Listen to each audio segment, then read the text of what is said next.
Hi, and welcome to this lecture on analyzing speeches, a part of Field 3, Rhetoric, in the course English 7.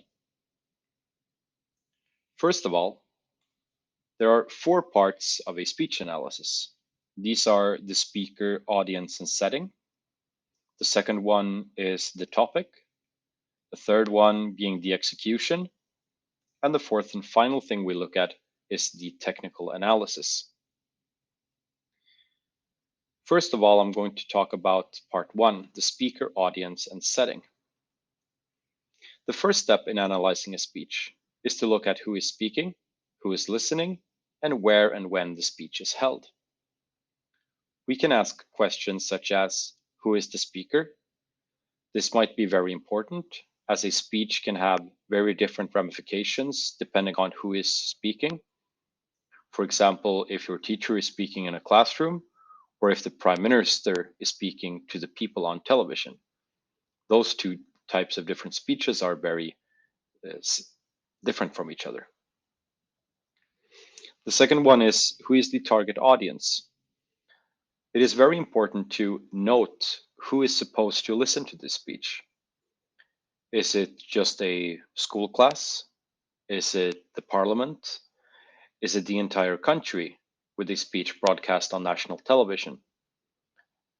This might very much change how the speech is done and what information we can gather from it.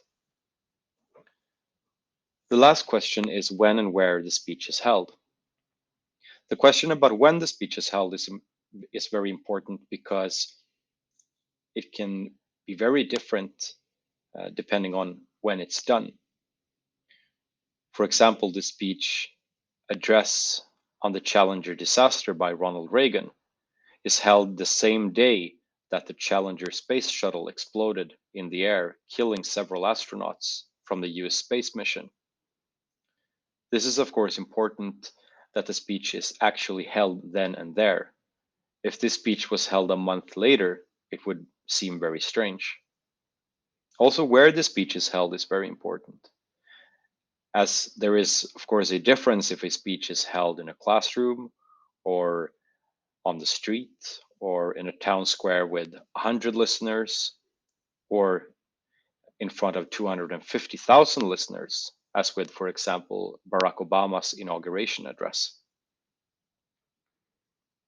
When we have looked at the speaker, the audience, and the setting, we go on to look at the topic.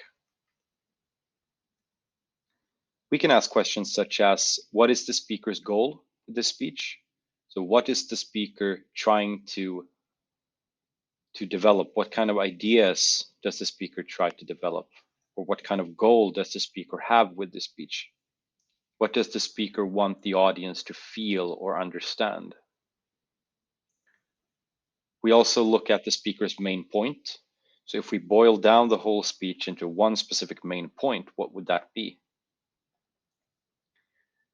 We can also boil it down into several more subpoints. If a speech is long, there might be different segments which have different subpoints, all related to the main point, of course. And also, is the topic easy to understand? This may be important if it's a speech held for an entire population, for all citizens in a country, for example. If the speech is difficult to understand, then that might be a problem, because if not all people listening understand it, well, why would you hold it? Thirdly, we look at the execution. We look at questions such as, how is the speech held? Is it in front of an audience? Is it on radio? Is it on television? This can be very different. If a speech is held in front of an audience and recorded, for example, it may be very different. The speaker may even interact with the audience. If it's held on the radio, it might be different because we cannot see the speaker's body language. If it's held on television, what does that mean? So we can gather a lot of information just from how the speech is held. We can also look at the overall tone in the speech. Is it happy, sad, distressed, expectant, worried, or any other adjectives that may explain the overall tone in the speech. Is it monotone? Does the speaker raise and lower his or her voice? Does the speaker pause at critical moments to create emphasis? All of these little things which make us listen better in a speech. We can also look at if the speaker is seen on image, for example, on television, how is the speaker's body language? Does the speaker use his or her body to further develop the speech or not? Fourth and final is the technical analysis. When we do our technical analysis, it is difficult to do all of them. In fact, in this lecture, I've only gathered a few of the things that we can look for, or a few of the aspects that we can look for. So you can choose some of these points to analyze and look for. The first one is we and them. Does the speaker try to create a common enemy and distinguish into we and them? This might be the case in political speeches, for example. We can also look at if the speech is general or specific. Is the speaker speaking in general terms, or does the speaker go into specific events or questions? Many times a speech can be very general in the beginning and more specific toward the end. That is also something we can look for. We can also look for keywords. Are there words which reoccur in the speech many times? These words might then give us an idea on the topic or of the main point or the goal of the speech. We can also look at symbolism, if the speaker uses some type of symbolism, which is often an object representing something. Some examples could be talking about a dove as a symbol of peace, or the color black as a symbol to represent evil or death. We can look at analogies.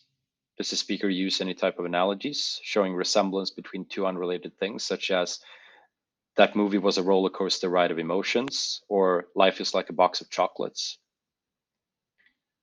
We can also look at repetitions and anaphoras. For example, it's his only wish, his only ambition, the only plan he pursues. This is a way of creating emphasis on something that the speaker wants to really emphasize. His only wish, his only ambition, the only plan he pursues. There are, of course, many other different things that you can look for in the technical analysis, which is the broadest of the four elements of a speech analysis. So good luck in your analyses, and I'll see you again next time. Bye.